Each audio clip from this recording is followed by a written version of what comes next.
জয়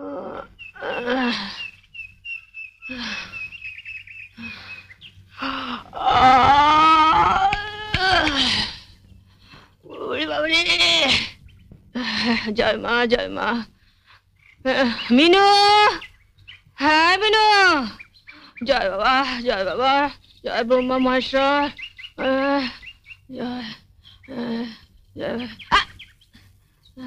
জয় দুর্গা লক্ষ্মী সরস্বতী, জয় জয় ভগবান দেবতা। আমায় ডাকছো?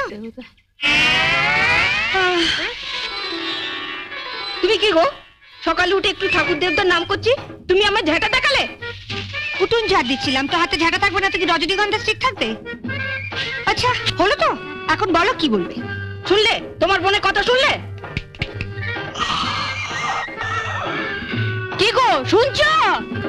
আমার কথা শুনতে পেলে তবে তো শুনবে। শুনতে পেলে মানে? মানে 10 বছর আগে যখন তুমি এ বাড়ির বউ হয়ে আসনি, তখন দাদা আমাদের সবার কথা স্পষ্ট ভাবে শুনতে পেত। তারপরে এই 10 বছর ধরে তুমি দাদার কানে ऐसा মন্ত্র ঢেলেছো যে তোমার সব মন্ত্রগুলো জমাট বেঁধে গিয়ে দাদার কান দুটো জাম হয়ে গেছে। তুমি একটু উঁচু স্বরে কথা বলো তো, তাই তোমার কথাগুলো ফাঁক ফোকর দিয়ে দাদার কানে পৌঁছে যায়, কিন্তু আমাদের নো এন্ট্রি। তুমি হাসছো? ওর কথা শুনলে গা পিত্তে জ্বলে যায়। কি শুনতে বলছি? তুমিও দাদার মতন দুটো কানে নো এন্ট্রি বোর্ড ঝুলিয়ে নিলেই পারো না। এখন তাড়াতাড়ি বলো কেন ডেকেছো? ওদিকে আমার অনেক কাজ পড়ে আছে। আগে মশারি তুলে, বিছানাপত্র ঝেড়ে, তারপর ঘর ঝাঁট দিয়ে, তারপর আমার জন্য 1 কাপ গরম চা, একটু আদা দিস। কাল রাতে হঠাৎ ঠান্ডা লেগে গেছে।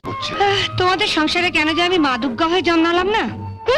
হঠাৎ কথা বলছো না, মানে মা দুর্গা হয়ে জন্মালে আমার কেমন 10খানা হাত থাকতো।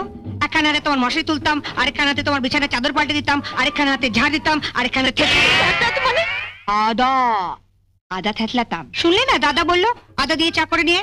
আদাটা আগে না থেতলালে চাটা করবো কি করে? যাই এক এক করে কাজগুলো সারি। ওদিকে আমার এক দাদা কাজ পড়ে আছে। তো আগে থেতলাবো না ঝাঁটাবো? ঝাঁটাবে মানে? মানে আগে উঠোতে ঝাঁট দিয়ে দেবো না দাদার জন্য আদা থেতলে চা করে আনবো? তোমার যা ইচ্ছে তাই করো, মেয়ে হয়েছে একখানা। আগে বরঞ্চ ঝাঁটাই। তুমি আমার উপর যা রেগে আছো, সব কাজ ফেলে দাদার জন্য আদা থেতলে চা করে আনলে তুমি আমার ভালো মানুষ দাদাটাকেই থেতলে দেবে। এখন তো হ্যাঁ হ্যাঁ করে হাসছো, বিয়ে দেবার সময় বুঝবে পাত্র চুটলে হয়। না জুটার কি আছে, দেখতে শুনতে ভালো, কাজকর্ম জানে। কিন্তু যে একখানা মুখ, 7 দিন বাদে দেখবে শ্বশুর বাড়ির লোক হিড়ির করে টানতে টানতে এসে ফেরত দিয়ে যাবে। না না না, তোমাকে যখন বিয়ের 10 বছর বাদেও বাপের বাড়িতে ফেরত দিয়ে আসেনি, তখন ওকেই বা। কি বললে?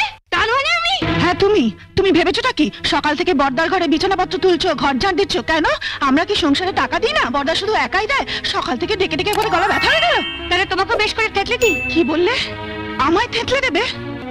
আহ, তোমাদের সবারই এক দোষ। কথাটা শেষ করতে দেবে তো? বর্দার ঠান্ডা লেগে গলা ব্যথা হয়েছে, তাই আদা থেতলে চা করে দেবো।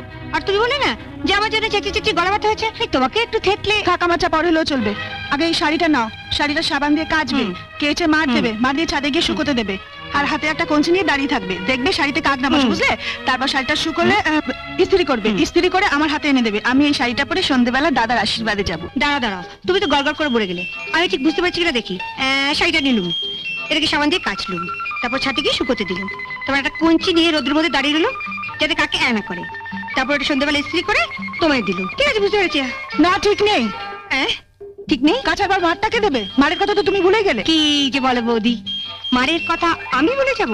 মারটা কখন কিভাবে দিতে হয় সেটা আমার ঠিক মনে আছে। আমি ঠিক সময় মতো দিয়ে দেবো। আর এমন মোলায়েম ভাবে দেবো না বৌদি, তুমি টেরও পাবে না।